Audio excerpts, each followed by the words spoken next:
Coming up on This Week in Law, we've got Chris Sprigman, author of The Knockoff Economy, Jonathan Bailey and Evan Brown, and me, and we're going to talk about mostly copyright and privacy. And guess what? We get to talk about mega upload in both contexts. What could be better? Join us next on This Week in Law. Netcasts you love. From people you trust. This is TWiT. Bandwidth for This Week in Law is provided by Cachefly at CACHEFLY.com.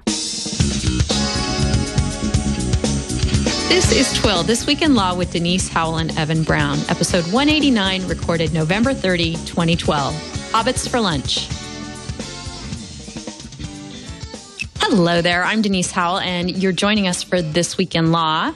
We're back after our Thanksgiving break, and back and better than ever, I want to say, because we've got a fabulous panel here today. Joining us from the University of Virginia School of Law is Chris Sprigman, who teaches IP law, antitrust, competition policy, and comparative constitutional law there. So he knows a thing or two about topics that come up on our show. Chris, it's great to have you on the show. Thanks for having me.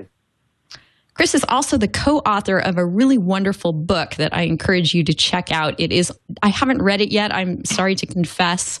I'd love to have, the staff of someone like Jon Stewart, where we can make sure we get all the books read before we have guests on the show who are authors. But it's on my holiday list for sure. And it's called The Knockoff Economy.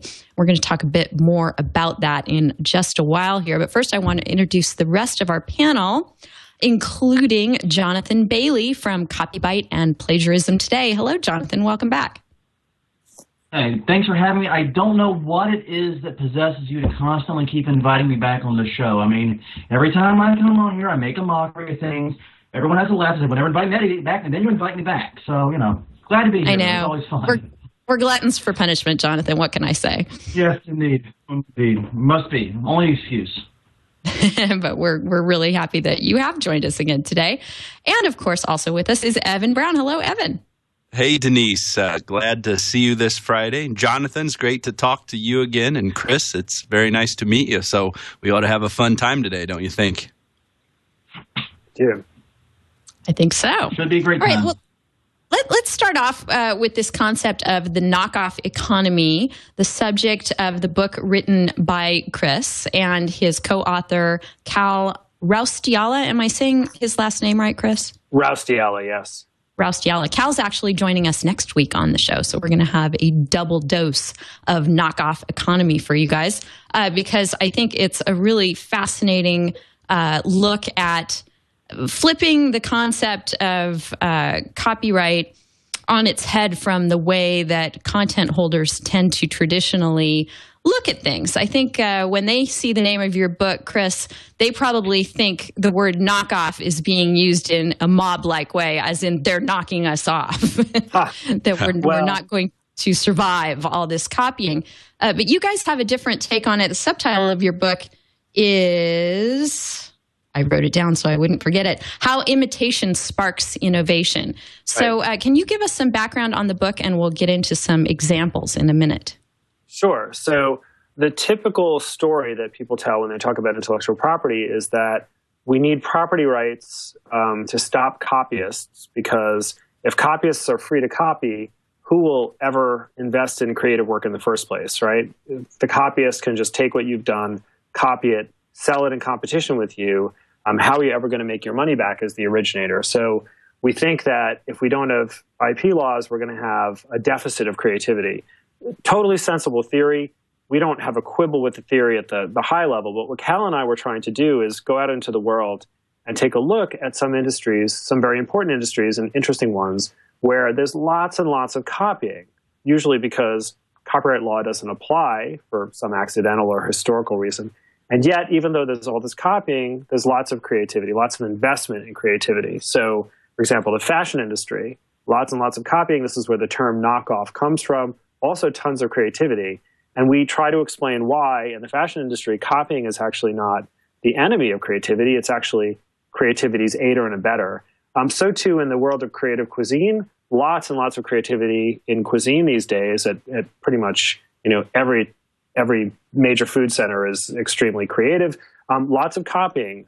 Copyright doesn't apply to recipes any more than it applies to fashion designs. But lots of creativity even in the face of copying.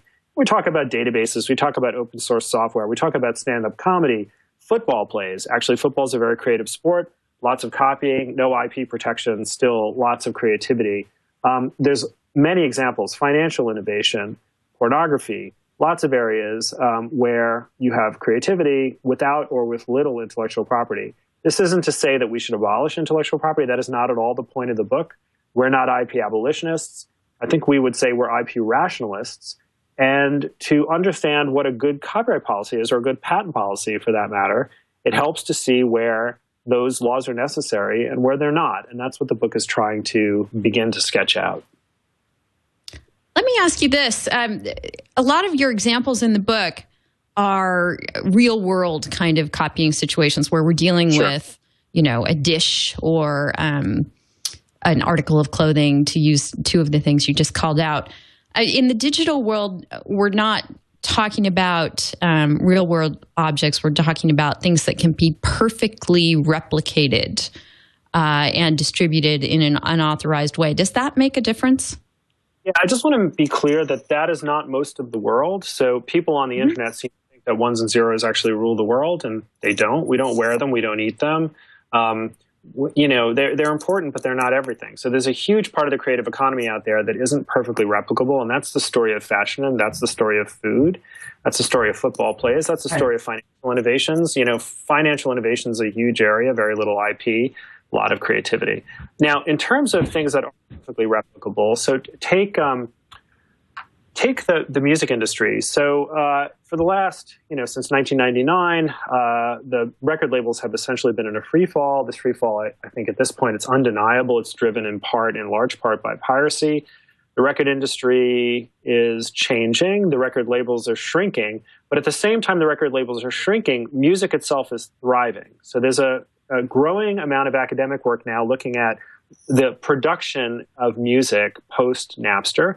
And as the record industry declines, we see the quantity and the quality of recorded music actually staying high and in some instances going up. Music's not dying even as the record label's dying. What's happening in the record industry because of unauthorized copying is not the death of music, it's a change in the industry.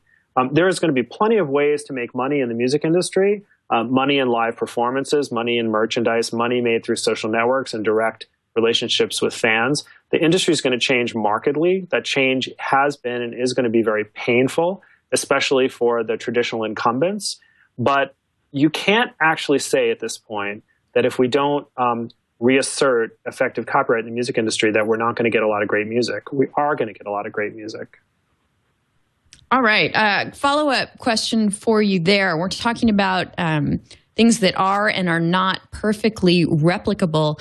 Do you treat in the book, and I'm sorry again that I haven't read it, I will, but I'm wondering in advance if you talk about 3D printing in the book.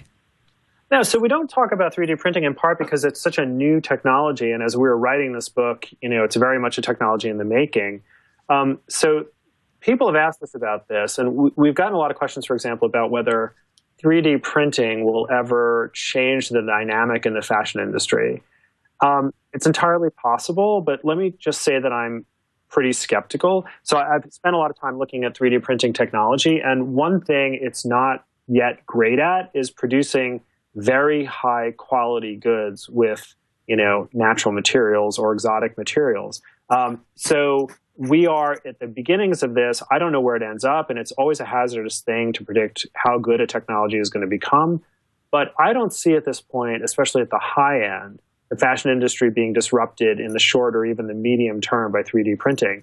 Now, consumer goods, that's another story. So I was thinking the other day about the cell phone industry. So I can imagine a cell phone industry that focuses on kind of exchangeable cell phone innards and people producing, the latest cell phone casing using 3D printing technology. That could be a very different cell phone industry, and actually kind of an interesting one because it could be a cell phone industry driven even more by trends. It could be a cell phone industry that looks a lot more like the fashion industry. fashion industry makes a lot of money, so that might not be bad for the cell phone industry. All right. Well, Jonathan, you write a lot about protecting people's intellectual property rights. Mm-hmm. What do you think of Chris and Cal's take on this issue? Well, first off, I want to say that I happen to eat a lot of ones and zeros. My Cheerios would take great offense to that statement. Okay, lame joke. But I mean, honestly, a lot of what I said I agree with. I mean, there are certain things which, you know, you can copy perfectly, and those are separate issues and things you can't copy perfectly. And the situation is different across all industries. The music industry is in a different position than the movie industry, which is in a different position than the book industry, which is different than fashion, which is different than, you know, cell phones, which is different from everything else. So part of the challenge we always face is, you know, the complexity of all this and how different industries and even different, you know, creators within an industry are impacted by the same variables. No two people have the same response to having their work copied. It has different impacts for everyone. And so I think that's one of the things that I like about this concept is sort of exploring the nuance and a lot of how it's not always what you would expect. It's a varied world out there. Evan, what's your take on any of this?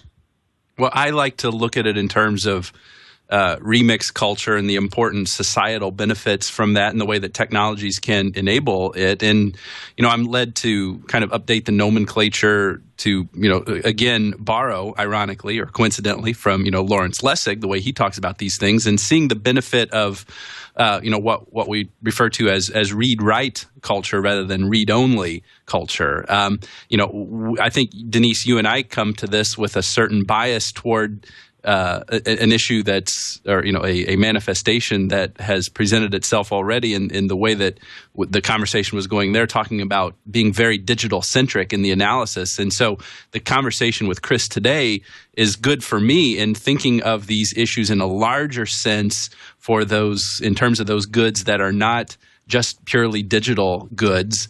And I think that there is a lot to be learned and some valuable insight that can be gained from that analysis in these spaces where, for, as you know, historical accident would have it, like fashion, where there is no copyright protection generally. We're having a little bitty mini conversation in the IRC about, you know, whether and to what extent fashion is copyrightable, because the people were talking about Burberry and how aggressive Burberry has been on its pattern. So it's kind of this weird this weird issue and this weird analysis. But, you know, I think what we tend to do a lot of times when we're having these conversations is perhaps not have the appropriate amount of generality or specificity. So we're not looking at it with appropriate perspective and thinking about where copying should be permitted and where it should be prohibited, because everything is a copy at a certain point if you're going to look at it at a very general level. We all use the same language. We all you know, convey information to one another in a way that can be perceived by one of the five senses. So there's really nothing, if you look at it from a very general perspective, that's not a copy in the first instance. So conversations like these and analyses like what Chris and his co-author are doing here kind of help us see, strike the appropriate balance, seeing where law can come in and establish an intellectual property framework that balances out and perfectly or more appropriately gives rights to certain people so that creativity is fostered from this, innovation takes off from this, while still protecting the investment that Chris was talking about, that they have they don't quibble with at the higher levels. It's a great to take this larger perspective outside of the digital world. That's what I'm impressed by in this. Denise, could I give you a couple of additional examples that get to that perspective of the digital versus the non-digital world? Because I think these are so. Take a non-digital good, ibuprofen, right? So Advil had a patent on ibuprofen when it first got approved as an over-the-counter drug, and the patent really only had 2 years of life left in it by the time the drug was approved for over-the-counter. So after the 2 years expired, Advil could be copied perfectly, right? So generic ibuprofen is ibuprofen. It's the exact same pill as Advil. Despite that, years later, 2 decades after that patent expired, Advil still owns over 50% of the market, and they still get a price about 3 times per pill what a generic or a store brand ibuprofen gets. So perfectly copied and yet not competed with in as kind of, full away as you would imagine. There's something about that pill, and there's something in particular about that brand that keeps it expensive and coveted. So another example, the movie industry. So there's an industry where its product can readily be converted to ones and zeros and pirated. The movie industry is having great years at the box office over the last few years. And part of the reason is that even though you can copy the movie, you cannot easily copy the experience of seeing a movie on a big screen in a good theater. And so what you're starting to see, and what I hope continues, is more investment in the actual, what I would call the live performance of the movie. You don't typically think of movies in theaters as live performance, but that's in a sense what they are. They're analogous to music's live performance. It's an experience that is hard, in total anyway, to copy. And this is part of what insulates, even in a world where movie piracy is very much possible, this is part of what keeps the movie industry very profitable. Okay, let's first. My response to the ibuprofen issue is that part of that is fear, right? Because people don't want to get a generic drug that they don't trust is going to have the same ingredients. I know that, just as a consumer, even though I use generic drugs, and I know, in my mind that they are identical copies of the branded drug, it still makes me a little nervous. And I know for other people who probably aren't able to convince themselves as rationally as I am, that it's even more so. That's certainly an economic factor in there that probably is a temporary one as people become more and more educated about what a generic drug means. It'll be less of a market force, don't you think? Well, there's been some research on this. Some of the price differential has to do with perceived, what I would call, instead of fear, I would just call perceived quality differences. Mm-hmm. Not all of it. So it depends on what kind of product we're talking about. So in terms of ibuprofen, a relatively larger share, but not nearly all of it is due to perceived quality differences. In terms of, say, generic cereals, it's less. So there's a sense in which there's something about the power of brands. So brands are not patent and copyright, they're trademark. And, having a brand doesn't prevent someone else from making Cheerios, for example, that look exactly like Cheerios and taste exactly like Cheerios, but it prevents them from naming it Cheerios. And even though they can copy the product quite closely, their inability to copy the trademark actually gives the company that makes Cheerios something very, very valuable and sustainably valuable. If you think about that, in a certain way, it almost seems to be resulting in an overextension of trademark, because we've got to back up and think of what trademark is all about. Trademark is really a consumer protection kind of thing. It's not really meant to give any rights to the owners of the trademark. It's to ensure that the consuming public knows the source of those goods that are there. And that's a noble objective of trademark law, and one that really shouldn't be messed with. But it's interesting to see how, with this phenomenon here, the ibuprofen example, you could think of it in any other kind of situation where you've got a famous brand and then there are knockoffs. And I'm sure, Chris, you could really talk very richly about this. It's weird if the trademark rights are what is really giving this the oomph, that people still want to buy this stuff. I guess it really is truly identifying the source of the goods in a certain way, but is that really more than what trademark is supposed to do in the first place if the goods are going to be identical? Like in the case of the ibuprofen, the source of those goods is really kind of irrelevant if it truly is the exact same thing, a perfect copy, albeit in the analog world. I think trademark plays a really interesting and perhaps problematic role in all this, at a certain point. Put your finger on something really important that we talk about in the book. So the grounding justification of trademark law is basically, as you say, a consumer protection measure. So we want consumers to be able to know what it is they're buying. That's what trademarks are for. And what we refuse to look at is that famous marks, valuable marks, actually do something more than that. They actually incentivize people to produce, because the ibuprofen story is a good example. Or if you go to the supermarket, look at all the branded stuff that is shelved right alongside the store brand knockoff. And yet there's a big price differential between the branded item and what you can refer to as the knockoff. And that's the power of the brand. That's the value of the brand. And to the extent the brand has that value, it's acting as a mechanism for incentivizing the production of that thing in the first place. That is a purpose that we don't really think about when we think about trademark, but it's there. Yeah, it's very high level. those who are really participants. I mean, because somebody, with a little chemistry set in their garage wouldn't be thinking about manufacturing ibuprofen and putting it on the shelf at Walgreens, but it does provide an incentive at a certain level and stratum in the marketplace. I see that. Sure. All right, well, let's move off the topic of FDA-regulated substances and back to things that we, see in the real world and either wear or use, and talk about the Navy chair. We had Sarah Burstein on the show talking about this from a design patent standpoint back in TWiL 182. And in that show, I hauled in, we have two quote-unquote Navy chairs in our house here, and I have no idea whether they were manufactured by Emeco or Restoration Hardware or somebody else that came with the house. But frankly, I don't care. I mean, the quality control issue doesn't really seem to be there. They don't seem in any danger of falling apart, whether they were made by Emeco or otherwise. So, Chris, tell us about why having copies of this chair made, in this case by Restoration Hardware, is actually helping the Emeco brand. Well, before I get to the Emeco brand, I just want to say that having copies made for $129 by Restoration Hardware versus the $500 chair by Emeco certainly helps consumers. Right? This is and this is the mainspring of the economy in the United States and in any other capitalist economy. Right. It would be important, really, to allow Emeco to be the only maker of this chair if either the chair were original to them or some strong consumer association had developed between the chair's design and Emeco such that consumers getting something else were, in a sense, confused or fooled. I don't think either of those is the case. So if you look back, Alcoa, the big aluminum company, and then a company called Goodform, were manufacturing exactly the same chairs as early as the 1920s, right? So it's not as if Emeco designed this chair. They designed a version of the Navy chair.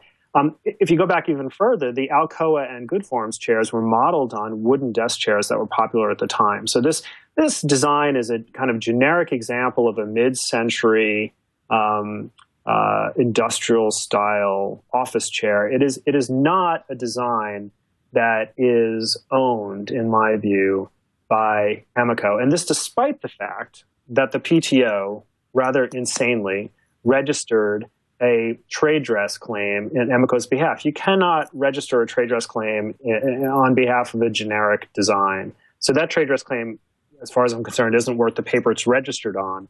And Restoration Hardware, I'm very much hoping, will litigate this through to a successful conclusion, but we'll see. So Emeco is doing something pretty interesting here that you're touching on. They're claiming that there is a trademark in the design.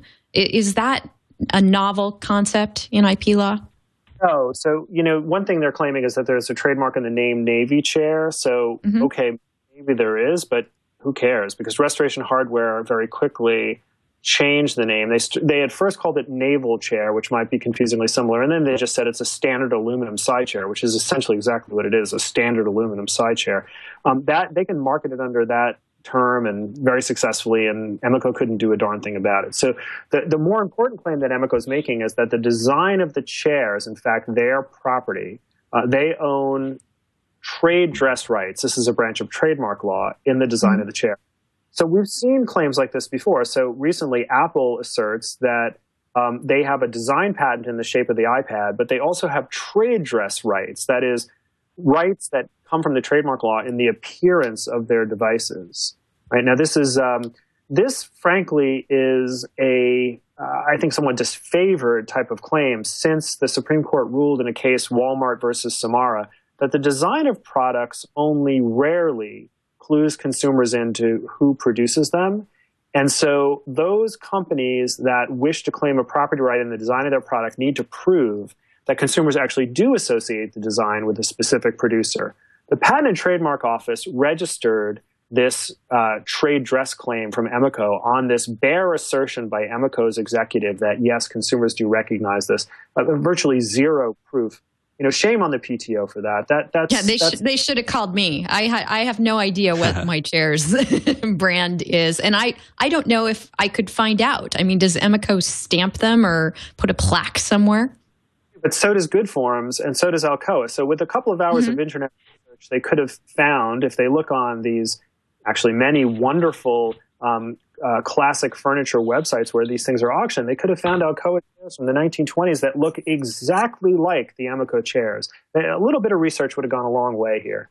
Yeah, Chris, doesn't that Walmart versus Samara case, doesn't that require trade dress to be inherently distinctive? Isn't that what that case also stands for as well? I mean, I'm not like trying to quiz you on that, but that's what my understanding was. Do you know that I'm wrong on that at least?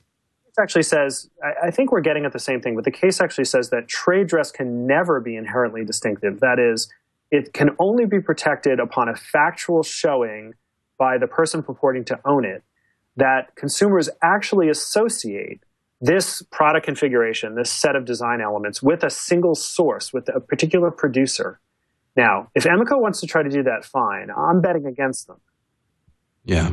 I mean, this gets all so metaphysical because it brings in a different thoughts and kind of different ways of articulating the same principle, but perhaps in a different idiom or something. Because you can also, it seems like that what has to be part of this conversation in the trademark trade dress context is what would be the analog or the analogous iteration of mere descriptiveness in terms of just being purely functional. You know, like this chair is designed in a certain way that it has to be designed so that it supports the shape of the human body, and it has structural enhancements and structural fortifications in the places that it needs to have them, simply because for physical reasons. So it becomes a pretty confusing conversation, doesn't it? To have to the extent that that's muddy or foggy, that's where it becomes difficult to define the contours of where the protection ends and where it shouldn't be. So if the chair's design is the way it is for functional reasons, it can't be protected by trademark either. If it's going to be protected at all, it's got to be protected by patent. So with respect to chairs, there are lots of ways to build a chair that will support the human body. Although with respect to Amico's chair, it's kind of interesting because Amico makes a whole bunch of assertions about the functionality of their chairs. They say, for example, that these chairs are designed for the Navy, and there was a specification that they'd be able to withstand a direct hit from a torpedo, which I would pay to see. But in functional attributes to this chip. That's a YouTube clip. Yeah. That's got to be a YouTube clip somewhere. Come on. If not, chat room, take care of this for us, please. Yeah, but, go launch torpedoes. Internet, go make it happen. This direct answer to the question of whether Amico gets trade dress protection is the fact that these are generic chairs. They're a design that we've seen before, a desk chair design that is not distinctive in any way, and that consumers do not identify with a particular source. Full stop. Yeah. All righty. Let's see, Evan, I think let's bring politics into this. I think I saw this first in your Twitter stream that last Friday, a study was leaked from a Republican committee that, right along with the theme of being IP rationalists, was recommending reform to statutory damages for copyright infringement, expanding fair use, and punishing false copyright claims. And then within 24 hours, the report was pulled. So it seems like, the Democrats are sort of strongly aligned with social policy, and perhaps because, and over on his blog, Eric Gardner postulates that there is a strong tie between the Democratic Party and Hollywood, and that's factoring in. And if Hollywood wants to have influence with the Republicans, that may have had some role in this thing coming down so quickly. But the fact is, the Republicans seem to be, less strong on social policy, and now pushing both privacy kinds of reforms and perhaps IP law kinds of reforms of the sort we talk about a lot on this show. Evan, what's your take on this?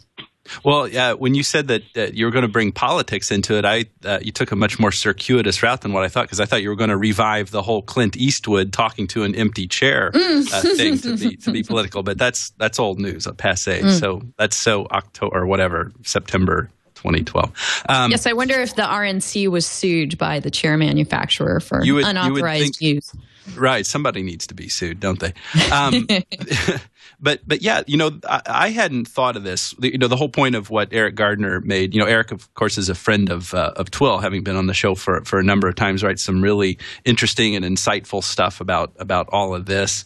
I hadn't thought of that as being of what the Republicans did a couple weekends ago, where this report comes out talking about meaningful copyright reform, which everyone applauded. Do you remember? Of course, Nina Paley. She's been on the show before, and she's very much a copyright reformer, and very much the last person you would think that would ever vote for a Republican. Maybe I'm grossly stereotyping, but she said, if they really do this, I'll vote Republican forever. Nina Paley is saying that. So, that goes – the whole point I'm trying to make is that goes to show how smartly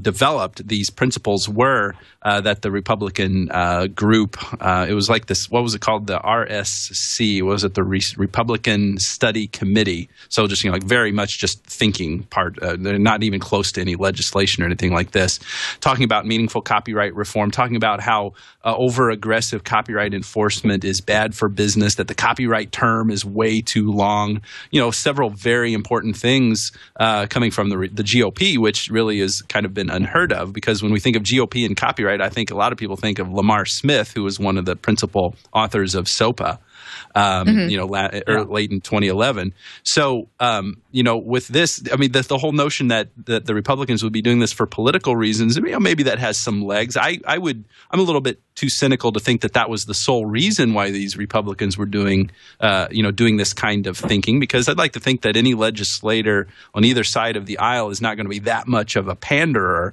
to say that we're only going to just take up a cause just to win the favor of the public on some kind of sentiment like this, to kind of pull in the Reddit type of sentiment. But no doubt it has a nice positive effect on Republicans being seen more as the cool kids, more the hipsters in all of this, because they're the ones actually talking about meaningful copyright reform. Definitely kind of a poke in the eye of Silicon Valley, with Silicon Valley companies overwhelmingly supporting Barack Obama and Democratic reelection efforts in 2012, and seeing wide margins of victory for Democrats in California and the Bay Area specifically. So there's a little bit of something for everyone in all of this.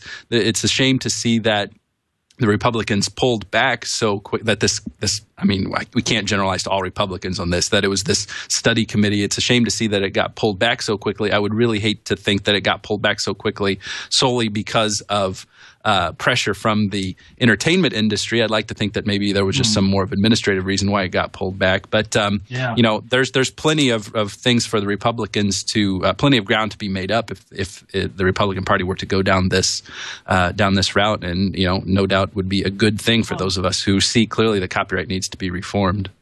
Yeah, it does seem to be an encouraging thing that these discussions are apparently happening. Whether somebody's going to stand behind the report or not. Jonathan, what were you going to say? Several things here, actually. One is the RSC had said the report was done by a staffer and it was posted without authorization. And several people noted that the report had a lot of mistakes and typos, and obviously was not a finished report. So I think that probably had something to do with it being pulled down. Mm-hmm. The other issue is this talk about Republicans being pro-copyright reform. I remember Representative Lamar Smith was the head of the House Judiciary Committee. He actually got his term there expired. I just reported on this today on my site. He's moving to the Science and Technology Committee. And Bob Goodlate, I don't know how to say his name, forgive me. Good cafe latte. Good Latte is taking over, and he is also one of the sponsors of SOPA and also a very strong, being described by the EFF as a copyright maximalist. So even with this report, it's hard to say that the Republicans are in lockstep, because this is the Republicans making this decision. Republican Party is, definitely is putting at least copyright reform on the front burner. Yeah. So Chris, what's your take? Cal and I have written about this, actually, and I think something's going on here that's very interesting, and we're going to hear more about. So first of all, the RSC report, I think that was leaked on purpose. I think it was leaked as a trial balloon. And what's going on is you've got a fight within the party about what the Republican Party is going to do to fix its problems. So there's a fight about what they're going to do to fix their problems with Latinos. And this particular fight that the copyright study memo is part of is a fight about how to fix their problems with young people. So let me tell you why I think ultimately the Republicans are going to shift on copyright, and this is going to emerge as a very helpful shift for the GOP. So there's a very strong faction within the GOP, a libertarian faction, that is becoming increasingly hostile to copyright. There's a new book out edited by a man named Jerry Brito, who puts together a very impressive roster of libertarian writers who are criticizing copyright policy. And again, these libertarians are, for the most part, not copyright abolitionists, but they do think that the policy has gone too far. And it's turned from a helpful pro-market property rights system into a crony capitalist system of incumbent protection, right? Incumbents, by the way, who mostly give money to Democrats, not Republicans. So I think the libertarian faction in the Republican Party is pushing very hard to realign the Republican Party in a way that's friendly to the tech industry and friendly to young people and hostile to the entertainment, or at least not quite as openly friendly to the entertainment industry that gives a lot of money to Democrats. I think there's a very live possibility right now that copyright will become a partisan issue, with the Democrats taking the side of Hollywood and the Republicans taking the side of everybody else. And that could be pretty dangerous for the Democrats. Hasn't happened yet, but, I think it's a movement in utero. It's dangerous. Go ahead. Well, I was going to say it's counterintuitive for the Democratic Party, right? Because they're trying to be the party of the people. And I think that if they're going to do that, they have to take a more consumer-friendly approach to copyright law. What were you going to say, Evan? Well, yeah, it's dangerous, and as you point out, it's counterintuitive. Certainly not very Joe Biden of anyone. But let's back out even a level further and to try to be nonpartisan in our approaches and our thinking without putting any partisan filters in our own discourse on all of this. How messed up is it that we even have to think of this in terms of Congress being in the hands of those who are giving it money? I mean, that's the real tragedy here. Regardless of how it all turns out, we're so many levels removed from, it appears, from any meaningful. If what you're saying is true, Chris, which I have no reason to think that it's not, we're so many levels removed from actually having a legislative branch that would be deciding issues and policy and moving forward and enacting legislation based on real, reason or actual market analysis or economics, but instead just being so motivated by who's going to give you the most money so that you can get reelected. This is that's the really dangerous and scary thing about all of this. And I think that's exactly why Lawrence Lessig, after he backed out of the copyright issues for a while, took up the Change Congress initiative. I think he saw exactly that. Yeah, this is squarely on the things that Lawrence Lessig is concerned about, for sure. You got the funders, holding the strings of, that supports the Capitol Hill, the bill. Okay, so a couple of footnotes to our discussion here. We had Jerry Brito on the show not too long ago. He was on episode 184, if anyone wants to go check that out. And for anyone who is listening and not watching the video of the show, you missed Evan's really wonderful dialogue a moment ago with an empty Emiko chair. So thanks, Alex, for that. Let's move on, and I think this actually sort of goes right along with what we're talking about.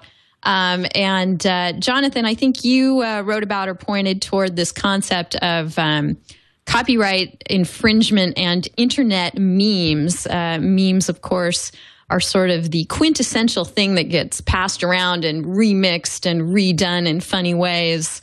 Gangnam Style, anybody? How real a threat is the heavy hand of copyright law when it comes to these kinds of interactions? Well, the issue is simply this. Most memes start with a photo or an image of some sort, whether it's, the Fry meme, which is, Futurama photo, or, something like that, or, the one does not simply walk into Mordor with the theme from with the image from Lord of the Rings. it starts with some kind of copyrighted content and builds upon it. And normally, I think fair use pretty clearly applies here. It's just one still. It's usually something much larger. They're doing it in a way that's very parodious. I'm making up words now, but I'm doing it in a way that, is making fun of it. Words, Jonathan, use them. But no, doing it in a way that's very in line with fair use, very in line with those notions of free speech, and doing it in a way that I think is humorous and I think makes the world a richer place. But what's been happening is that companies have been commercializing these memes, have been taking them, using them in advertisements, using them in a more commercial capacity, and that's sort of entering what I think many see kind of as a new territory, or a grayer or dirtier water, if you will, with these fair use issues. So it remains to be seen. I don't think anyone's actually been sued over this, and the article I'm pointing to by Scott Slavic at Corporate Counsel, I think it illustrates the point that, we're just sort of entering a grayer territory here, and there are some companies with very deep pockets that may be upsetting other big companies with very deep pockets as well, and it could actually spark a conflict. We might not be far off from seeing our first meme-oriented lawsuit. Yeah, I would not be surprised at all. What do you think, Evan? Well, that would be a real shame, wouldn't it? Mm-hmm. Because, this is the same issue we were talking about at the beginning of our conversation here. This is just read-write culture versus read-only culture. And, with situations like people, catching on to memes and putting their own spin on them and then, propagating them. Let's think, for example, the whole etymology of meme. I think it goes back to Richard Dawkins, and I don't know if he actually talked about it in The Selfish Gene back in the mid-'70s, but, this genetic quality of a meme that's intended to sound like the word gene, because it propagates and spreads, and it's subject to evolutionary selection pressures. So good ideas get propagated, and bad ideas just kind of live and die in a person's mind. So, what a shame it would be for copyright, a maximalist copyright perspective to come into this and take away this impulse, or at least try to stifle the impulse of people who are going to be sitting around, so to speak, metaphorically speaking, on the web with each other, emboldening culture, making it richer, which by taking close copies of content that's there. Yeah. But I don't think, it really has to do so much with the copyright side. I think most people are worried about the trademark side, especially when you're commercializing it and using it in advertisements and promotion. Some might say you're implying that Futurama Fry likes, Toyota or whatever, and that could be a potential issue. I don't think it has much to do with the more non-commercial exchanging. I post a meme to Reddit or whatever. I don't think it has anything to do with that, but I do think it has a lot to do with this uprise in commercial use. It says here major brands are including McDonald's, Nike, Cisco, General Motors, and so on. So I guess I should have said a General Motors vehicle than Toyota. But the point is, I think it has more to do with that. Well, we could probably just stick with the distinction between professional and amateur at that point. What maybe use the vocabulary words of commercial versus non-commercial. I don't know if that, either of these things, either of those notions have gray areas in the middle, whether a person is an amateur or a professional. Clearly the GMs and the Toyotas and the restoration hardwares of the world would fit on the professional creator. But you've got the amateurs over here who are mixing stuff up, and who really are the ones propagating the memes. The 99.9% of users of Reddit who are spreading these things and making new content, taking content from other places and making new things on them. There's it's in the middle there where the analysis would be difficult, but there's no need to totally reinvent things if we can kind of think of it conceptually, meaningfully with that type of distinction. And your point is well taken, Jonathan. Agreed. Well, we're talking about who might be culpable for infringing on one of these memes, but I think it's also difficult to parse who might have the rights to what, and we start to get into kind of a terms of service issue, perhaps, when we're talking about sites that aggregate or encourage people to submit things. The whole ICANN has cheeseburger franchise of sites. Chris, do you think that that starts to get to be a complicating factor here, when people are uploading, whether it's to something like that or simply to YouTube, where they're not perhaps reading the terms and realizing that this creative work that they're consigning to the interwebs, they're also granting a broad license either to other users or to the commercial site in general? Yeah, so you can imagine a user-generated memes site, and there are these sites on the web. People are uploading graphics and creating these screenshots, essentially, of these graphics. So I think that website provider, if it had the right terms of service that apprised people not to upload copyrighted or trademark content, and if, in fact, it had in all other respects complied with Section 512 of the Copyright Act, would at least be able to take advantage of the notice and takedown regime under copyright. The problem then is, I think, really a trademark problem mostly, as was said before, and that's likely to arise when there's some commercial use of somebody else's trademark material. So a commercial use that creates consumer confusion about the source of sponsorship or the source of products, or that dilutes through blurring the ability of the trademark to designate a particular product. We'll see. I think these cases are very much in the making, but I read that corporate counsel article, and corporate counsel articles are usually articles by lawyers who see an opportunity to make some money by announcing to business people, hey, there's some potential liability here, hire me to think it through and to protect from it. It's a bit of a racket, but it's not a totally ignoble racket. It's a racket that makes some sense. I'm glad you said that, because I wrote my share of those articles in the wake of the Grokster decision, I've got to say. Yeah, and it's why people like lawyers so much, because of that kind of content. That's a special genre in and of itself. Yeah. All right, well, we're here with Chris Sprigman from the University of Virginia Law School and Jonathan Bailey from Plagiarism Today and Copy Byte, right, Jonathan? That's your podcast? Copy Hype is that's a blog. Very hard. Good friend. Yes. That's a blog. It's a very good blog, though. Check it out. Copy Byte. And BYT. Yes, and my December beard sporting co-host Evan Brown. That's and me. We've been talking about some entertainment industry related stories, but let's get into a couple that are right on that point. Take a quick trip to Hollywood.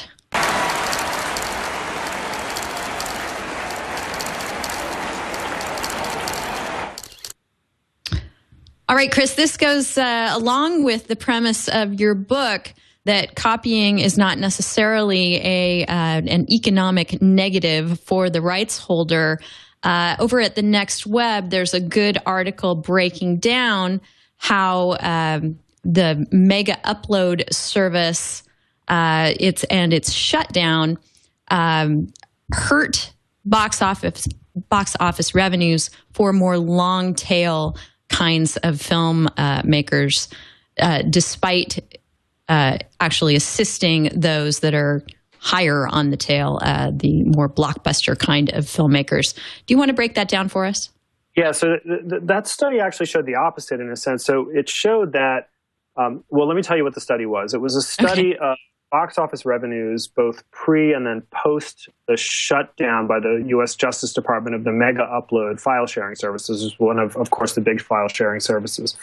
So they took a look at box office revenues, and they have a complicated econometric analysis which attempts to associate changes in box office revenues with the shutdown of mega upload. I think methodologically the paper is defensible, and I think there are some problems with it, but it's defensible, and the results are interesting. So what they find is that the shutdown of mega upload seems to be associated with an increase in revenues at the box office for blockbuster films, that is, the biggest films. And, the mechanism that they propose is fairly simple. So some people who would have downloaded these blockbusters on mega upload are now going to the box office. Now, that effect was essentially matched with an opposite effect on all the other films. So the films that are non-blockbusters, the kind of long tail. And this doesn't mean, pipsqueak films. This means films below the highest level that don't have quite the large marketing budget of a blockbuster. For these films, there's a correlation between the shutdown of Mega Upload and actually a decrease in box office revenues. And the mechanism that the study's authors are proposing is that there are lots of people out there who see these non-blockbuster films, but don't see them by downloading them from Mega Upload.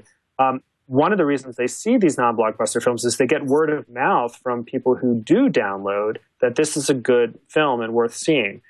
So by eliminating the downloads on Mega Upload, you're eliminating or sharply curtailing that word of mouth, and that means a whole bunch of people who might have gone to the film that they don't see ads for on TV because it has a smaller marketing budget now don't go to that film. Now, the lesson, I think, from studies like this one is the lesson that we try to pound home in the knockoff economy, and that is that copying, unlawful copying, is actually a thing that produces very complicated and subtle effects. It doesn't necessarily kill an industry. It can change an industry. So if this study's right, the presence of Mega Upload gives with one hand and takes away with the other. It takes away from blockbusters, but it gives to non-blockbusters. That's a complex effect, and one which isn't nearly so easy to demonize as the effect that's typically bruited, which is that it's just bad across the board. All right. Yes, that is exactly what I was attempting ungracefully to say. And it makes intuitive sense to me that the smaller budget films would benefit from having their product more widely available in whatever source so that it gains a higher profile. Evan, do you have any thoughts on this? Just that this is hopelessly complicated science. And, I'm glad to see that there's one study that may support what we tend to think intuitively, and certainly what folks like Mike Masnick, I'm sure he thinks it intuitively and also could point to some good science on all this. But, when we're talking about one service provider, even though it was Mega Upload at one point responsible for 4% of all traffic on the internet, so I'm told, if we're just talking about the effect of that versus a large industry, it just seems like there's an awful lot of little digitators to twiddle and, different factors to go into the analysis that make it so complicated that it would be nearly impossible to draw strong correlations, to draw or to assign strong causation to the correlations that one sees here. So I don't discount it. I have no reason to think that this doesn't support a description of what reality is. It's just that this is a very, very very complex economic question, and I would want to see lots more science throughout time as the infrastructure changes and sensibilities change, and we see different effects to study. Yeah, and this conversation is, this is probably a decade old at this point, if not more. Yeah. We've been having it ever since Napster, and nobody has quite been able, people still argue about the lies, damn lies, and statistics, what the statistics actually mean here. What were you going to say, Jonathan? Well, the problem is that we can't go, okay, everybody pause, let's rewind to January, bring Mega Upload back up and replay the entire year again and see what happens. We don't have that ability to run both a control and an experiment group in these types of cases. So that makes these studies very, very difficult by their very nature. And I do think this one makes a pretty earnest effort, and I do think it's a very valuable study. But, it's like you said, this is hopelessly complex, and there's so many other variables out there that impact the movie industry. There's just so much else going on here. It's almost, like you said, it's almost impossible to determine any sense of causation between Mega Upload and these numbers at the end of the day.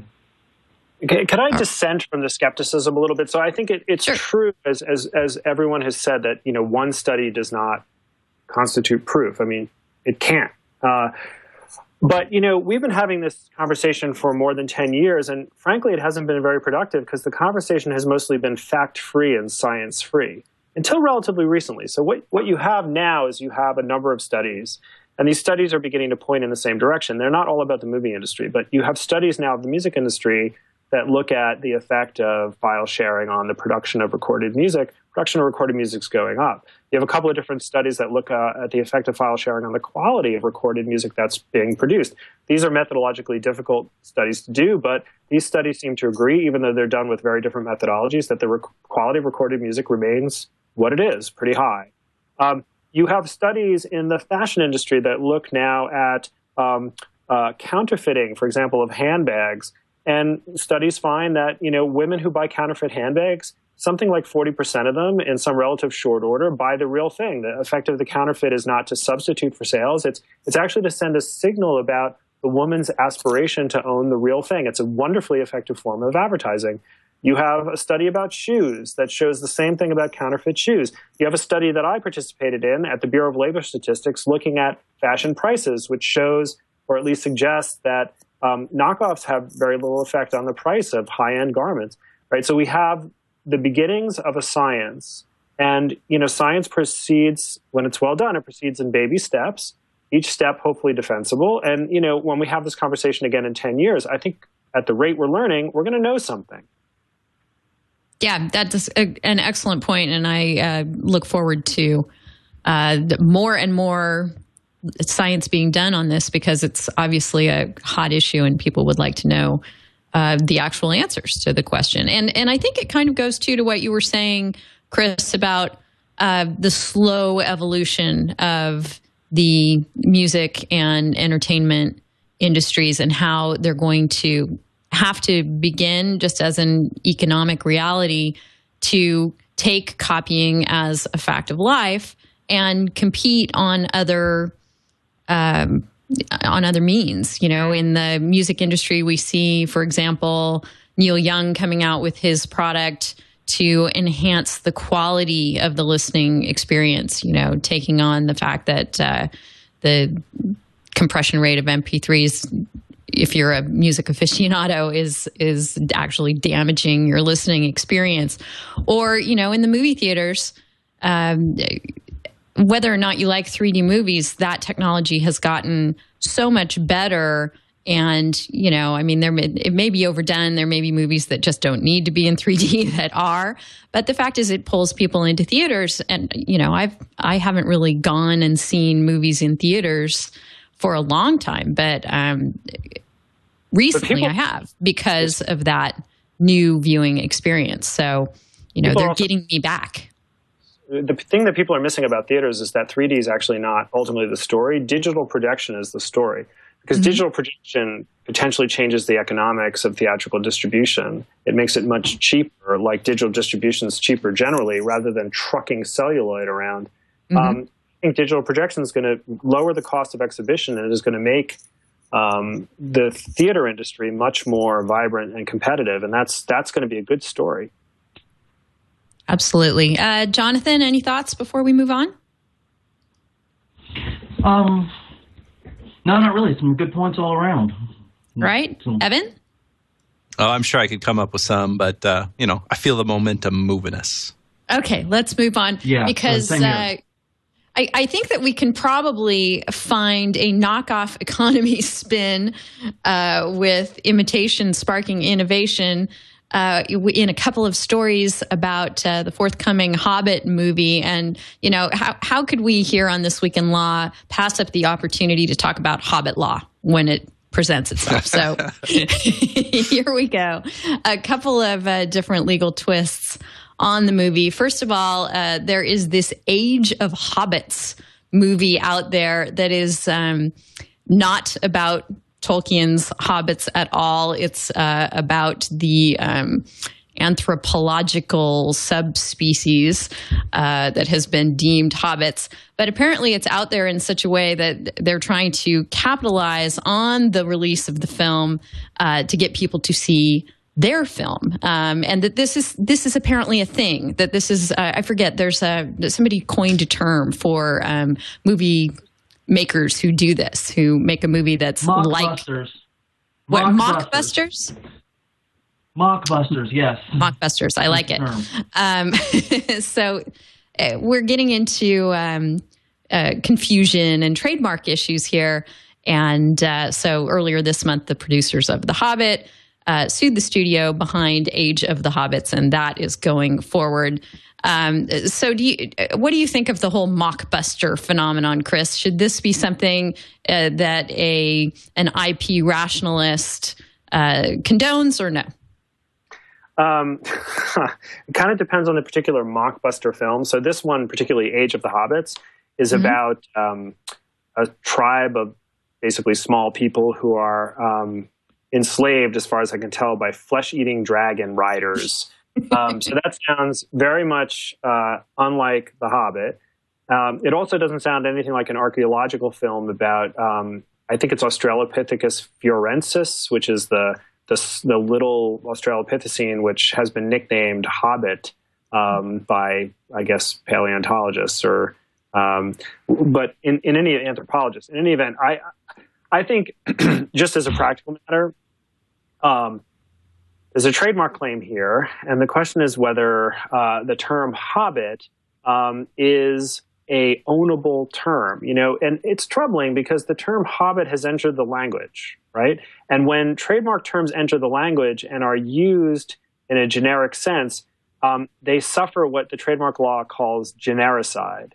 So the question now is, has the term Hobbit suffered genericide? Is it used to describe, some diminutive creature in a generic sense? Like, I don't really know. That's an interesting question. But I do have my doubts over whether the Age of the Hobbits film is going to have any meaningful effect really on The Hobbit, which is the film that's coming out based on the Tolkien book. You mean economic effect? Yeah, economic effect. So is anyone likely to mistake Age of the Hobbits for The Hobbit in a way that would lead to people going to see the mockbuster rather than the real movie? I don't think that's impossible. Maybe that's possible, in which case there's something to worry about, which is a consumer confusion issue. And if The Hobbit as a term hasn't become generic, there's a claim there, at least a potential claim, subject to proof, of course. I don't know if people are going to be confused, but it's possible that this mockbuster is diverting sales from The Hobbit. When I usually hear about mockbusters causing confusion, I usually hear it in the context of like someone's grandmother going to the video store and I'm going to get you the new Hobbit movie, and it being something like that. People who are not knowledgeable about it. That doesn't necessarily, change the trademark issues. But when we talk about people who are, being fooled by it, we have to realize we're not necessarily talking about people who are very knowledgeable. It's not going to be the Lord of the Rings fanatics that are going to be fooled by this. Obviously, it's going to be, their family members, their relatives, and people who don't know better. I think that's more of the fear angle of this. But I mean, in my experience, everything I've seen, and I think I've seen a study at one point on this that showed that mockbusters did not have any appreciable economic effect on the mainstream movies, other than some very bad jokes. All right, and there's another Hobbit law twist, although this one appears to turn more on contract law and the extent of licensing that a party had, has to do with someone who had some sort of license to use the intellectual property from the Tolkien books, and then decided to put those characters into a slot machine, of all things. And the Tolkien estate decided that was too much. Evan, did you look at this at all? I did, and this looks like an interesting issue that comes up from time to time when you're dealing with old contracts and trying to figure out what they mean and how they should be interpreted and applied in a new media world, newer context here. Because as I understand it, the real dispute is the scope of the authorization that. Is it Warner Brothers that we're talking about here? I want to make sure I'm talking about the right thing. Yeah. About the scope that Warner Brothers had to make merchandise with the name of the franchise and all of this here. So it presents an interesting question of how to interpret that scope when it appears that when we read that, it looks like the authorized use is limited to just tangible things, goods, and whereas an online type of experience isn't so tangible. The online slot machine that we're talking about here, this digital exploitation, as it's being referred to, falls outside of the scope of that. So what we have probably at the end of the day is just an anachronism that it's impossible really to fully what would the word be? Fulfill the intention of the parties here, because there's no way that the parties could have formed an intention that really would bear on reality as to what things are happening in this transaction right now and in the marketplace. So just one of those things where I hope they can come to some kind of resolution on this, because these types of disputes are often inefficient because the interests aren't clearly articulated on either side. They're left with just having a position based on the negative effect of this anachronism that we're talking about here. So, hopefully it's something that can come to a better resolution than a court decision, because this seems like one of those situations where the bad facts may make bad law if a judge actually had to make any decisions on this. Chris, this seems like an issue that comes up over and over again, where the parties are dealing with a contract regarding licensing to some very marketable property, but they entered into that contract before the digital age, and now there are ways of exploiting the IP that didn't exist then and that they did not contemplate in the contract. Yeah, and what's going to happen depends on the specific wording of the contract, which we don't have, at least or I don't have access to. But there's a line of cases where courts interpreting these contracts have tried to understand what the intent of the parties was with respect to these new uses. These are very frustrating cases. Often it's clear the parties didn't have any intent at all. And there's no clear rule for how to resolve them. There's not a recognition by the courts that if the parties clearly just didn't think about it, we award the right to the defendant or to the plaintiff. They just take a stab at figuring out intent, even when intent isn't there. Kind of goes to your other specialty of constitutional law and interpretation. It's impossible to interpret the rights of the framers and the intentions, and same thing with the parties to these kinds of contracts. Probably hear that in my answer, that as a constitutional scholar, I basically think that interpreting the intent of the framers is often a complete waste of time. Just for example, what intent did the framers have when it comes to thermal scans of houses? There's a Fourth Amendment that guarantees against unreasonable searches and seizures. Is the thermal scan of a house a search? Well, to say that the framers had some intent on this is just basically to stick your head in the sand. They didn't have any intent on that at all. We're on our own. It's time to grow up and face that. So these contracts for intellectual property rights present some of the same problems. Ooh, good. I want to grow up and face that in just a minute with a look at some really interesting privacy stories. But before we do that, Jonathan, did you have one last comment here? Heard you chiming in. I was just going to say, sometimes you wish a coin flip could legally decide a case, sometimes just to get it over with, and this might be one of those cases. But I have to say this. If I sit down to a Lord of the Rings slot machine, when I lose, and I will, it better say, "You shall not pass." I'm just saying, that's my only demand. It had better, yes. And then they've got a whole other lawsuit on their hands, no doubt. Yes, they do. All right, well, let's look at the. I'm so excited to have the opportunity to talk about Mega Upload, both in the context of copyright and privacy. So let's get right to these privacy stories.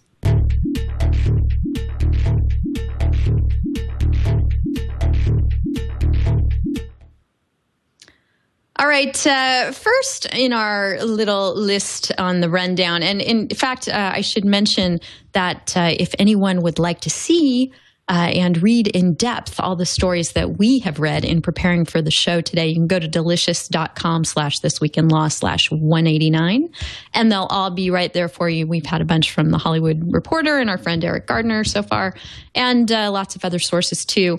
Right now, we've got a bunch of stories relating to the change that Facebook plans to their privacy policy. Yet again, is anybody surprised? But this time they have gone to their users and been very public about giving notice. Eric Goldman would be proud that they are getting people's, not just giving them notice of the intended change, but getting people's feedback. And, they're planning to roll out these changes. Epic and other privacy groups are not pleased with the changes and have asked Facebook to withdraw them.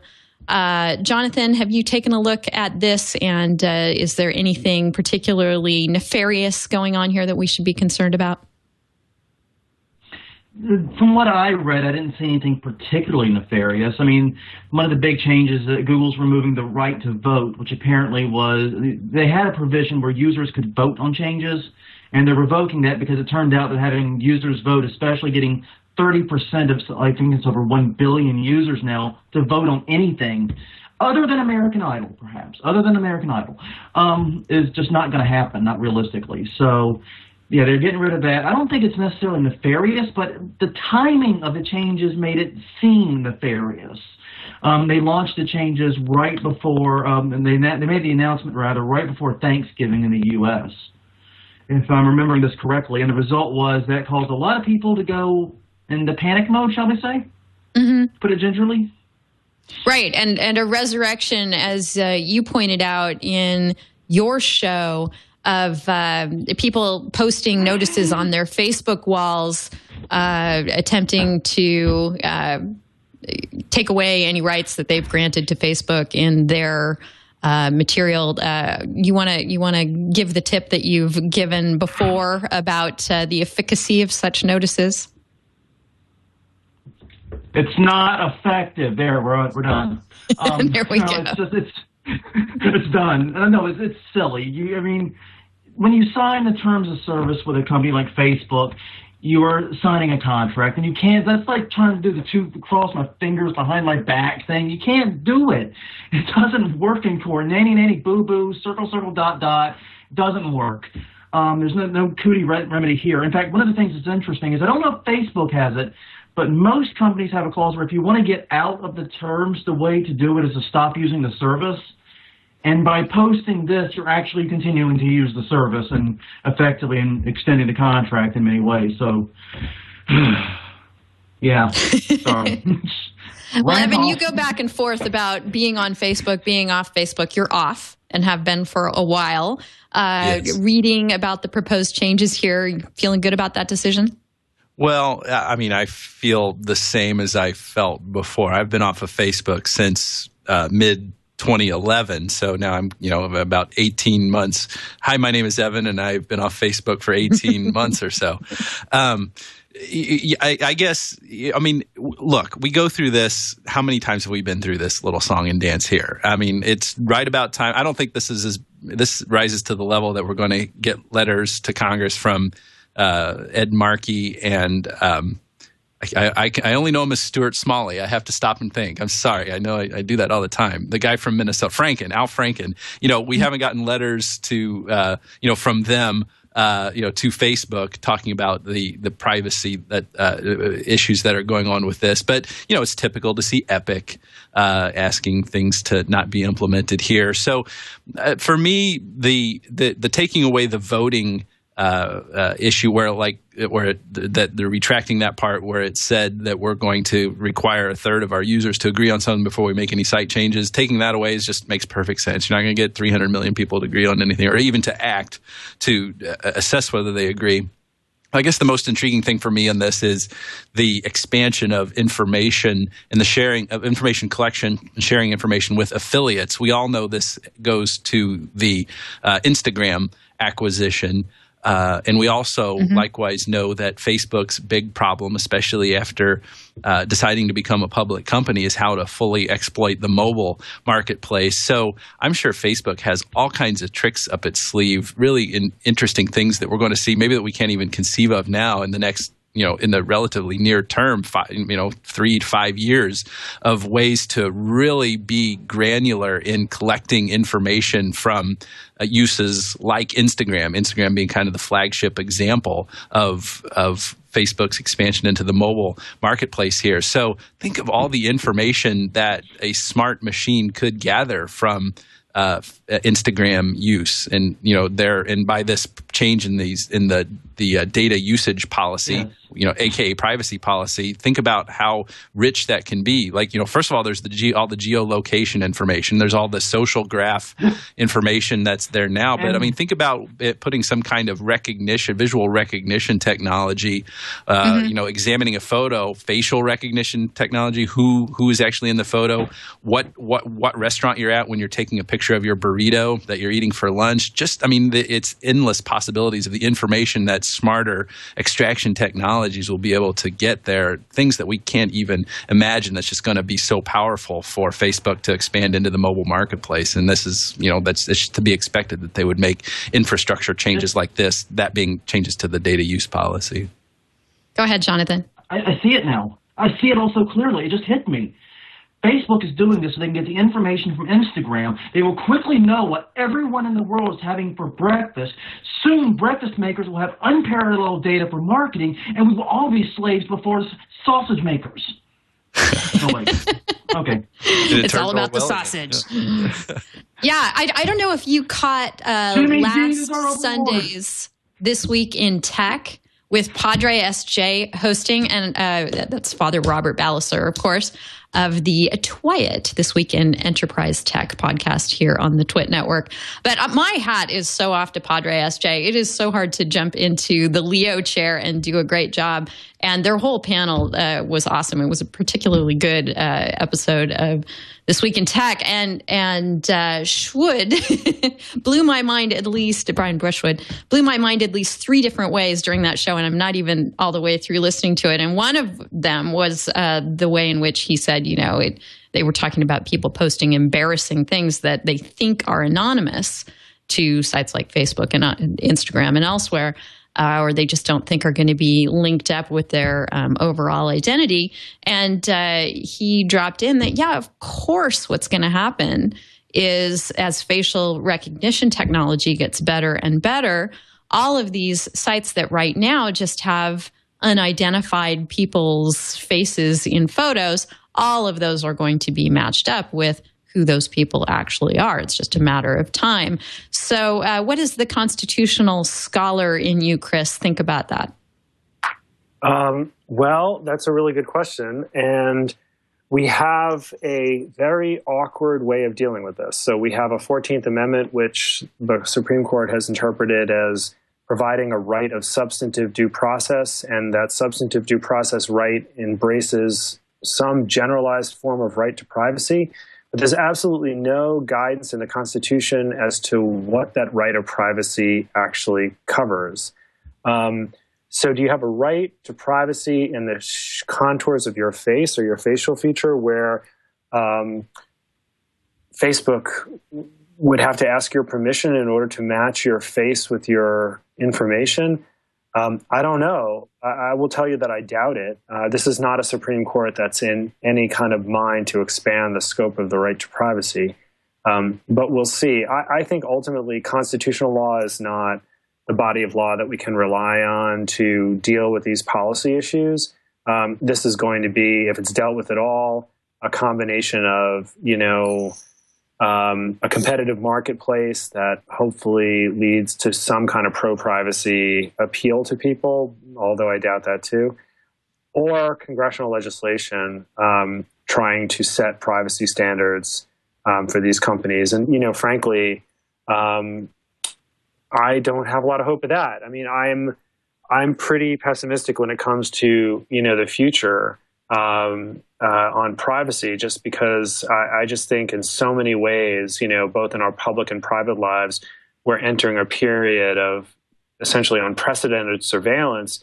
And for the most part, aside from, a small group of people who seem to care about it a lot, most people don't seem to care about it hardly at all. Well, Senator Leahy seems to care about it a bit, at least, and the Senate in general managed to pass his proposal that would overhaul the Electronic Communications Privacy Act of 1986. I think this just happened yesterday. Does this give you any hope for the future? Well, I think the what happened yesterday on ECPA is a really weak tea. It's mostly by way of avoiding some additional powers that would have been given to government to snoop. It's not by way of actually gaining much. So, yeah, we're not moving backwards yesterday, but we're not moving forwards either. I just think, for what it's worth, that unlike in Europe, and I'm not sure why this is, Americans don't seem to be terribly bothered by warrantless wiretapping, by massive collection of personal data by corporations. They don't seem to be bothered too much by the conduct of the FBI and the Petraeus scandal and the tremendous amount of trolling through somebody's personal email that was done on the basis of very little evidence of actual misconduct. I'm puzzled by how little Americans seem to care about privacy, but I just note it as a fact. Mm-hmm. The folks that listen to our show, I think, care a good deal more than your average layperson in the U.S.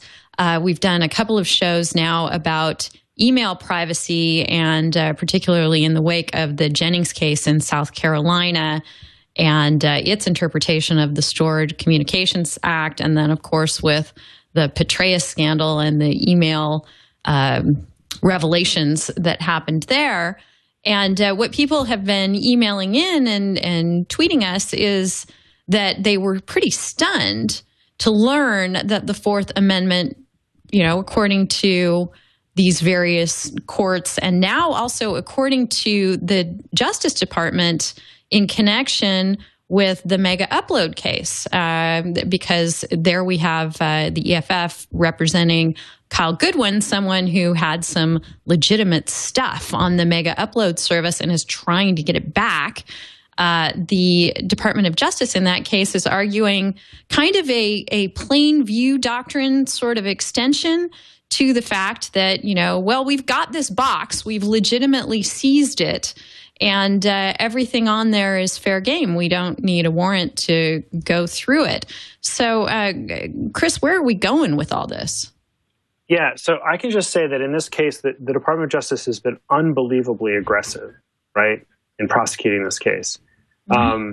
There were procedural irregularities in New Zealand where Kim.com was seized.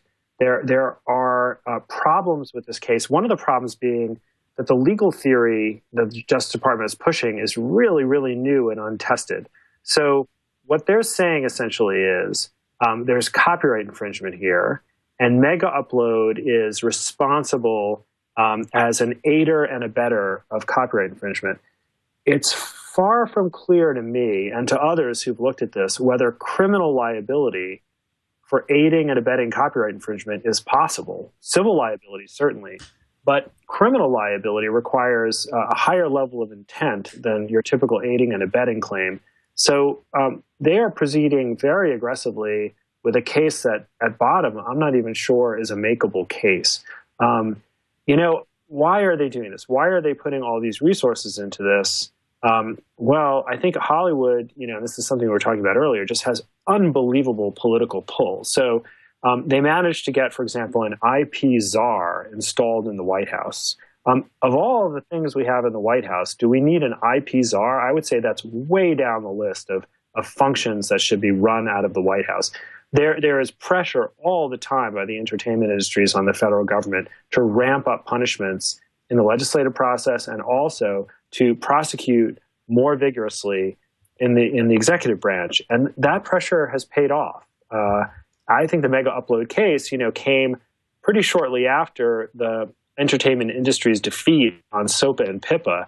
And, I'm really tempted to view it as payback. We'll see. I don't see how it could be payback, though. I mean, the SOPA and PIPA thing, the protest went down, and then Mega Upload went down literally the next day. I mean, it takes a lot of time to coordinate these types of efforts. There's no way I don't think there's any way they could have planned it. I mean, it may have been some part of it. There may have been part of a larger effort, but to say it's outright payback, I don't see that one personally. Yeah, what I'm talking about, though, is the amount of effort that they're putting into trying to extradite people. Kim. You're talking about the continued effort, not necessarily the takedown.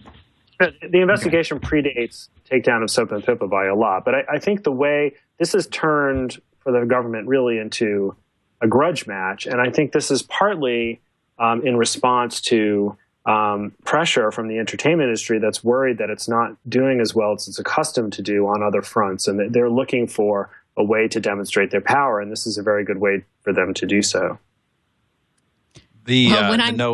The November issue of Wired magazine has a great story about the whole story. Certainly about the raid in January. Really personalizes Kim.com. At best, I was kind of neutral toward Kim.com as a character. Maybe even was kind of on the side of those who think that he was a egomaniac, megalomaniac, one might say, in this situation. But reading the story certainly humanizes it, and kind of for anybody who's totally on the side of the government and all this, I would especially commend that story in Wired magazine to those people to kind of swing back more toward a moderate stance. And for those who think Kim.com is a hero, more on that side, it certainly bolsters. It could very well bolster that notion. So it's not in our show notes or anything today. I'm just kind of bringing it up, but it's a great article for those of you who are fans of Wired magazine. Good to know. I haven't read that one yet, and we'll check it out. And just a note of comic relief here. When I tweeted about Senator Leahy in the Senate yesterday, earlier this morning, Hood St. Nick on Twitter let me know that Dem Cop's going to be trying to bust old St. Nick, but in their hood, they got each other's back. So they're going to take care of the privacy issues there. I'm glad to see. Evan, we've talked a lot about email privacy on the show recently. You have another specific case that points out how weak it is in any context. Can you tell us about that?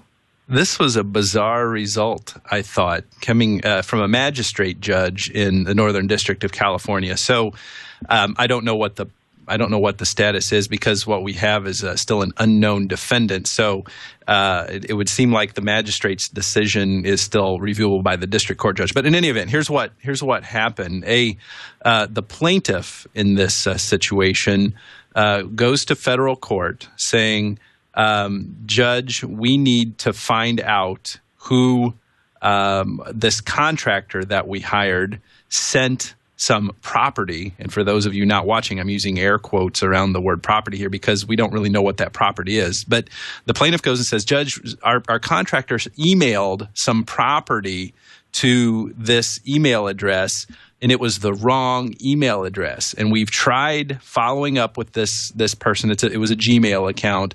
They won't respond. We need our stuff back. So, Judge, enter an order that allows us to send a subpoena to Google so that we can find out who owns this email account that our contractor on accident sent this property to. So let's stop right here and focus on a little bit here. They're going to court, asking the court to allow them to unmask the owner of an email account. That owner has not done a single thing to interject him or herself into the situation. The only thing that email account owner has done is sign up for a Gmail account one day. So believe it or not, this is why it's why we're talking about here. The court says, go ahead and send your subpoenas to Google. And Google, there's a little bit of a procedure here for Google to provide notice to this John Doe unknown email account holder here so he could have the opportunity to hire expensive lawyers and intervene in this and try to argue that he's entitled to some kind of anonymity here. My mind is a little bit boggled, or at best I'm a little bit perplexed here. This seems to be a departure from the way that courts have generally handled unmasking cases, where a party goes and says, I need to find out who this anonymous entity is. Because in those types of situations, kind of one of the leading cases is called Doe versus Cahill, or Cahill versus Doe, coming out of Delaware from 2005. And there are a number of cases across the country where the courts are required to evaluate whether the plaintiff has come forward with enough facts to show that they have a good case, so that the First Amendment interest in the unknown defendant's anonymity is not wrongfully trod upon. And this seems to really depart from this because, again, I can't emphasize this, I can't overstate this.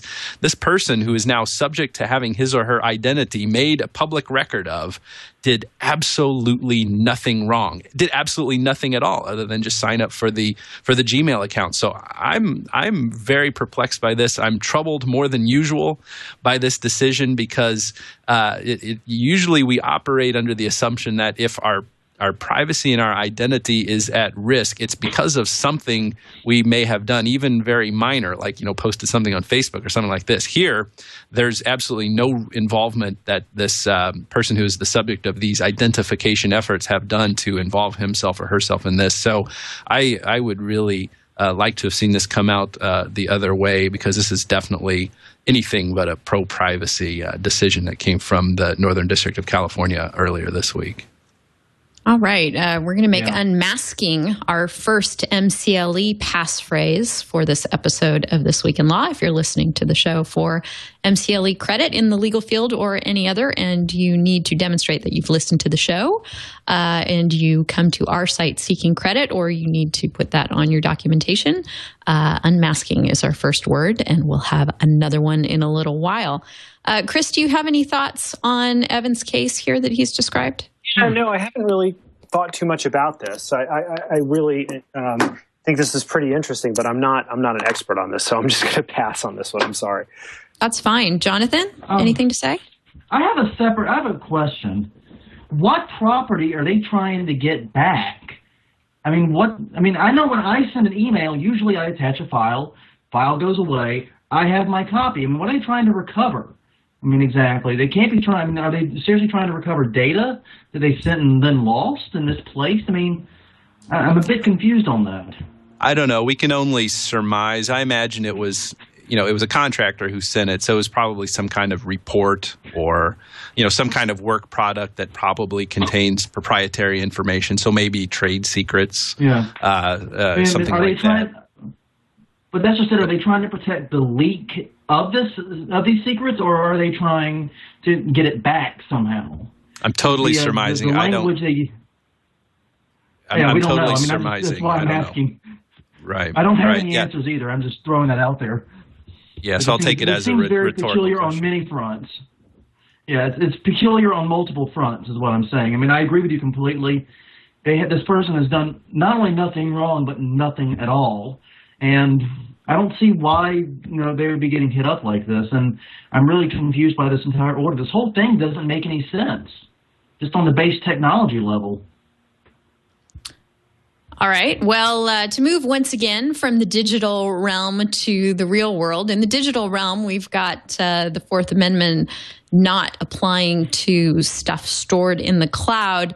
In the real world, we've got mannequins watching us. Evan, you want to tell us about this? Yeah, this is a situation that's been covered on a couple of places. Kashmir Hill, one of my favorite bloggers, wrote about this. It was on The Verge a week or so ago. There are five. I think the five retailers haven't been identified. 5 retailers who are using these mannequins.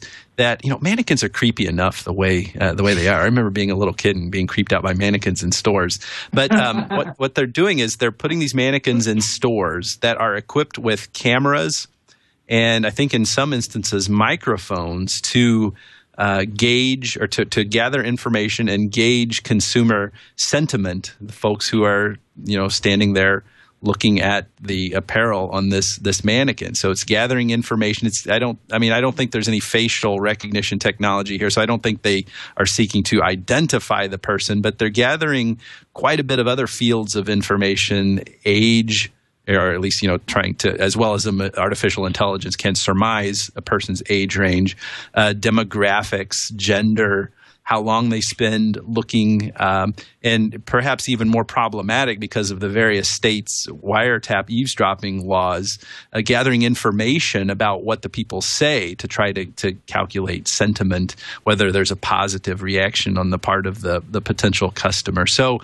obviously the low-hanging fruit to discuss and something like this is the creepiness factor. The more subtle things to talk about are the privacy implications here. Cachefly does a great job of illuminating these issues. She's written about services like SceneTap before, which is that service that people in San Francisco really got up in arms about, where it would do something similar with folks, like to gauge kind of the demographics of who happened to be at a bar or a particular club. You can, and there was a mobile device where you could see like, oh, this place has 48% women, 52% men, people there between ages of 25 and 35 and all that stuff. So, these types of surveillance technologies, let's just call them, they are what they are. These types of surveillance technologies really are problematic because the law is not clear as to how much this gets into one's reasonable expectation of privacy, because after all, folks are in public when they're being watched this way. So wonderful example of how these issues can be presented. Yeah, I would have to say, being in a store, I have probably the most reduced expectation of privacy of just about anywhere I'm wandering around, because I know that there are surveillance cameras trained on me anyway to make sure I'm not making off with the merchandise. How is this any different? I think it's the anthropomorphic factor that it's a mannequin, and Cachefly mentions this in her article, and it's something that we're familiar with as well. Our friend Ryan Kalo, who's been on the show, talks about this humanizing of surveillance and how that actually has a very pronounced, tangible psychological and ergo sociological effect on how we relate with machines that become so aware that we tend to imbue them with some sort of consciousness. So I think that's what makes this perhaps more intriguing, and it serves to pique our interest and our attention in the privacy issues a little bit more, because this is a harbinger of many other things to come, where we'll be interacting with machines in ways that we will be disclosing information to them, and we lose a certain awareness, or our awareness about how we're exchanging that information will change as machines become more human-like and the interface becomes more friendly rather than kind of cold and objective as what it is, like me talking to a webcam right now. I don't think that that's actually a person. I know that that's a machine that I'm talking to, but if it was shaped like a human head, and anyway, we could get pretty strange here, but you know what I mean? That's what kind of piques our interest in all this stuff. Right. The mannequins are watching you. Jonathan, I fully expect to see this in your next year's haunted house. Yeah, to quote the great philosopher Michael Jackson, I always feel like somebody's watching me. I've got no privacy. It does get pretty creepy. And no, it wasn't his song, but he was singing the chorus. But the point to it is, this is very, very unsettling on that base level. I mean, game developers and artists talk about something called the uncanny valley. And the brief recap there is, when something's like a computer or a square, we're cool with it. I love my laptop. I love my microphone. They don't look like people. And it can get more and more human-like, and you can get like human features on it, and we're still cool with it. And then it's just, it's okay. So you get to like the Pixar movies, like the Incredibles and so forth. It's okay. We know they're not human, but they're human-like. We relate to them. But then they get to a point where they're so human-like, but they're wrong. They're off. And it gets unsettling. Yeah, excellent image. It gets unsettling. It gets unnerving. And that bothers us. That unsettles us. And then, of course, it goes back up as we get something that's so human-like it's indistinguishable. And the point of that is, I think these mannequins, with the video and the more humanizing of surveillance, it not only pushes, I think, the mannequin more into the uncanny valley because it gives it eyes, fundamentally, but it also pushes surveillance in the uncanny valley, too, makes it very difficult for us to deal with. All right, so we're going to make Uncanny Valley the second MCLE passphrase for this episode of This Week in Law, because how can we let that one go? And Chris, I'm wondering if you think the moving of surveillance cameras to a mannequin makes any difference in the expectation of privacy analysis, and also to the fact that these cameras, instead of just taking footage to catch crooks, seem to be involved in more detailed and sales-oriented information gathering.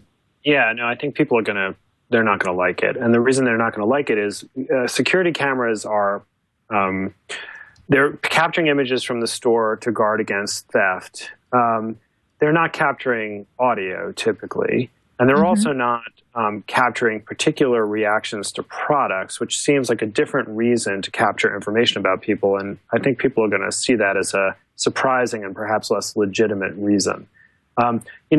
It's funny because in the online environment, firms capture information from us all the time. We were just talking about this with respect to Facebook and certainly with respect to Google, and they use this information to market to us.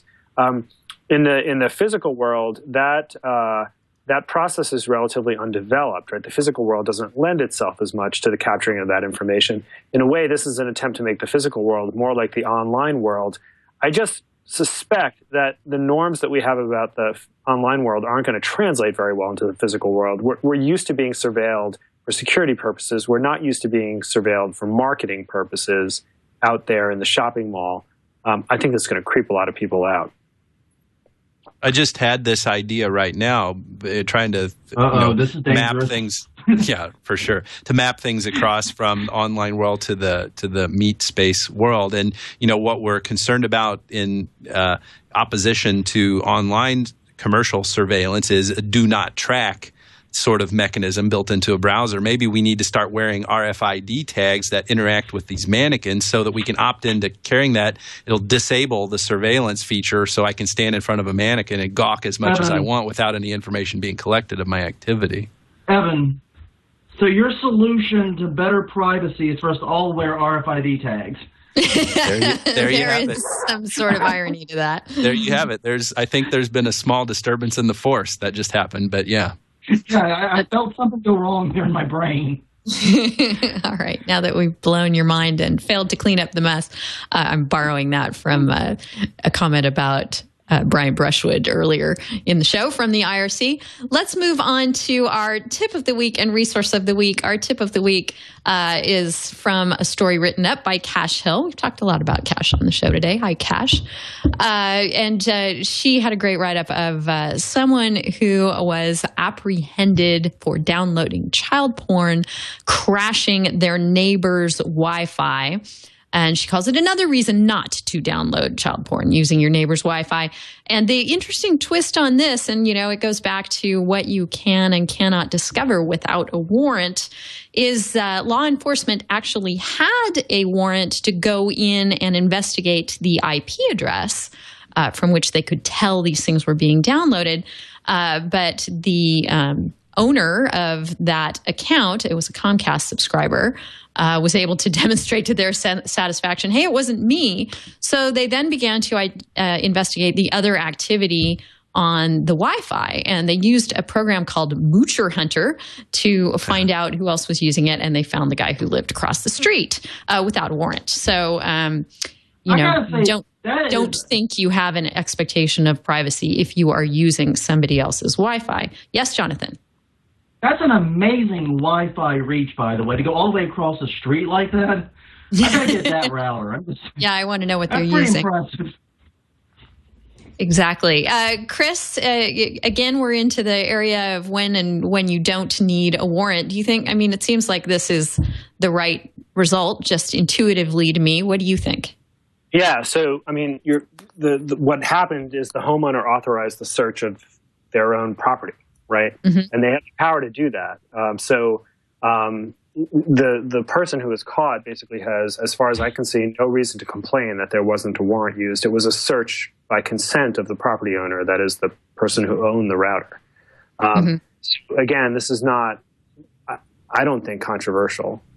Do you think it would make a big difference if the owner hadn't authorized it? They simply knew that it was activity at this particular IP address and they used the same program? So I'm not sure how the program works exactly. So did they install the program on the router? Again, I don't know that either. Access the router to install the program, they would have had to get a warrant. And they did have a warrant to discover the identity of the subscriber, but that's a whole different ball of wax. And we're sure they had a warrant. They said they raided his house, too, so we're sure they have a warrant to access it and probably his computers and so forth as well. That seems reasonable. Yeah. All right. Evan, any thoughts on this? Yeah, not controversial. I agree with Chris on this. I mean, I don't know if this is the analysis that the court did, but it's all going to hang on a reasonable expectation of privacy, or at least that's going to be a key factor in the analysis here. And I don't know of any sensible person that would say that one does not waive his or her reasonable expectation of privacy if you have one in the first place when you engage in something like the unauthorized use of another's Wi-Fi. I would be silly to think that if I was going to be using my neighbor's Wi-Fi and if he wanted to see what was going on his network, that he wouldn't have the right to do that in abrogation of my privacy rights. That again is just not controversial at all. Whatever. So right. I right on with this. All right, so our resources of the week this week are twofold. Number one, we've already mentioned throughout the show, Knockoff Economy by Chris Sprigman and Cal Raustiala. And also I wanted to, there's a good one for your holiday reading list that just recently came out. And I wanted to point to an oldie but a goodie. If you haven't checked it out, you should. It came out in 2003 from Mike Godwin, who's been on the show, father of Godwin's Law. Well-known activist for civil liberties, was counsel to the EFF and has done all kinds of wonderful stuff. He wrote a book called Cyber Rights, Defending Free Speech in the Digital Age. So along with Knockoff Economy, you're going to have your holiday reading all taken care of, hopefully, thanks to these two resources of the week.